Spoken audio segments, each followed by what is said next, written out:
ناظرین آداب، ساحل on line میں آپ کا خیر مقدم ہے۔ دیکھیے ساحل آن لائن کی خصوصی رپورٹ۔ مجلس اتحاد المسلمین کے سربراہ اور مسلم نوجوانوں کے چہیتے لیڈر اور ابھرتے قائد رکن پارلیمنٹ جناب اسد الدین اویسی کی بھٹکل آمد پر آج نہ صرف پورے بھٹکل کے عوام بلکہ ساحلی کنارہ کے مختلف علاقوں سے مسلم نوجوانوں کی بڑی تعداد ان کے خطاب کو سننے کے لیے بھٹکل YMCA سے تعلقہ اسٹیڈیم میں جمع ہوئی۔ جیسے ہی اسد الدین اویسی صاحب قائد قوم جناب سید خلیل صاحب کے مکان سے باہر نکلے تو عوام کی بڑی تعداد نے انہیں گھیر لیا اور انہیں کی ایک جھلک دیکھنے، ان کے ساتھ کھڑے ہو کر فوٹو نکالنے ایک دوسرے پر ٹوٹ پڑے۔ ان کا قافلہ جب YMCA میدان پہنچا تو ہزاروں عوام ان کی آمد کے منتظر تھے، جہاں تکبیر کے نعروں سے ان کا عوام نے پرتپاک استقبال کیا۔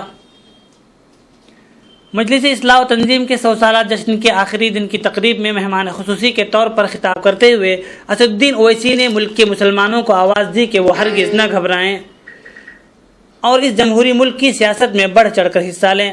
انہوں نے کہا کہ حضرت آدم علیہ السلام جب اس دنیا میں تشریف لائے تو سب سے پہلے اپنا قدم ہندوستان کی سرزمین پر رکھا تھا، اس بنا پر یہ ملک مسلمانوں کے باپ دادا کا ملک ہے۔ اپنی شعلہ بیان تقریر میں موصوف نے مزید کیا کچھ کہا، آئیے آپ کو دکھاتے ہیں۔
اب میں کسی تعارف کے بغیر صرف 2 باتیں آپ سے میں عرض کر رہا ہوں کہ اسد الدین اویسی صاحب، محترم اسد الدین اویسی صاحب کا تعارف مقصود ہی نہیں ہے۔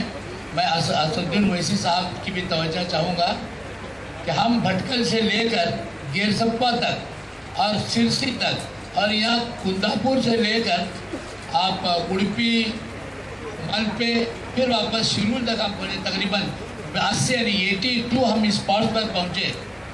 ایسے ایسے گاؤں، ایسے ایسے قریوں میں آپ پہنچے کہ جہاں پر مشکل سے 5، 10، 25 گھر ہیں۔ پڑوس کا ہمسایوں کے نام جن کو یاد نہیں رہتے، میرے کان میں انہوں نے 2 باتیں پوچھی، کہا عبداللہ باؤ اسد الدین اویسی یہ تیرے نہ ہے، ڈاکٹر ذاکر نائک یہ تیرے نہ ہے۔ یہ ہے ان کی شہرت باں میں عروج پر پہنچ چکے ہیں، ناموری ان کی۔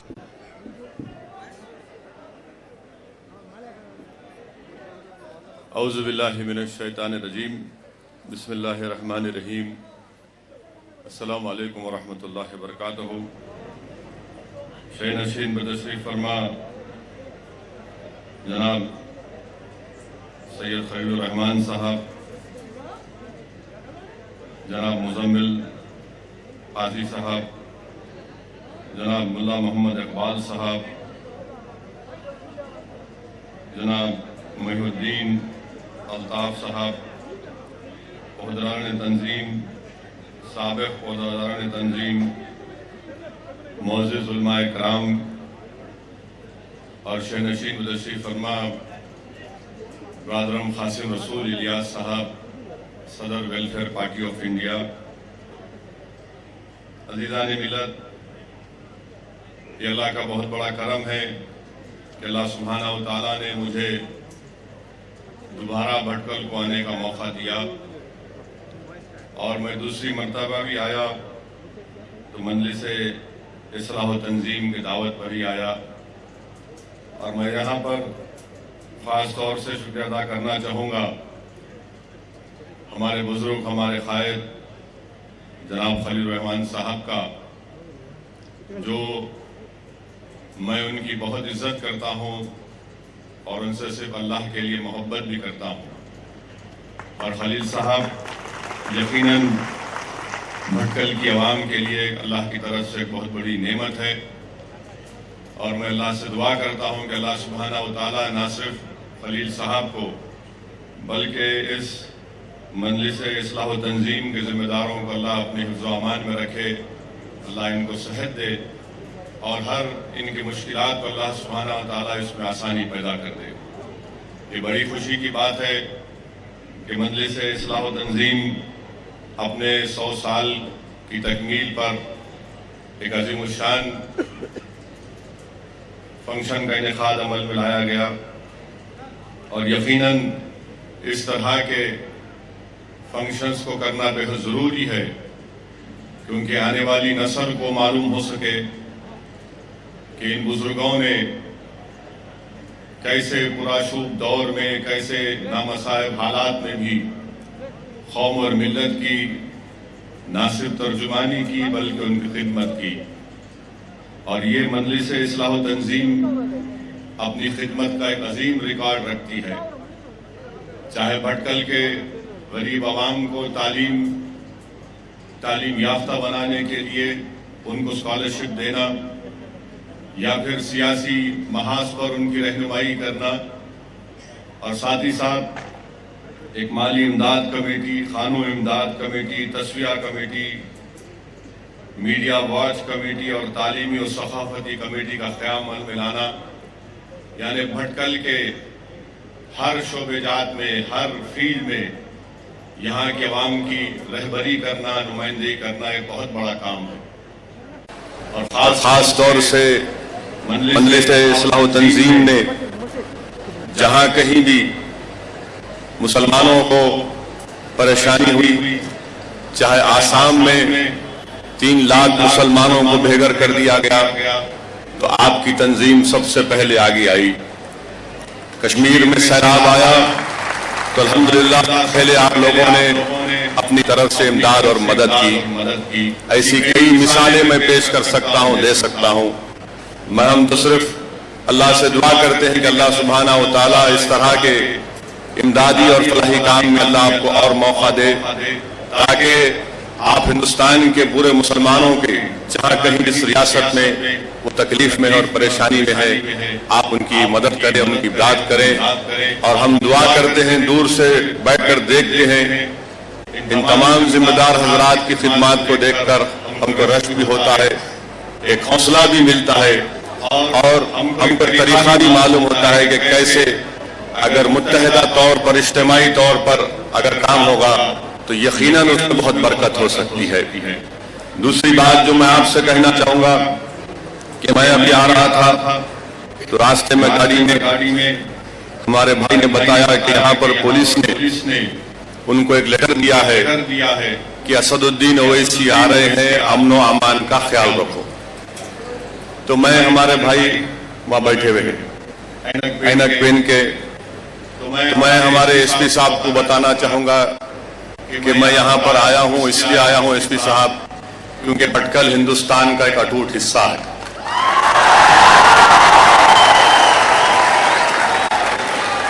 اور میں تیقن دینا چاہوں گا حکومت کو، پولیس کے ذمہ داروں کو کہ میں دوسری مرتبہ بھٹکل آیا ہوں اور انشاءاللہ یہ آخری مرتبہ نہیں ہو رہنے والا.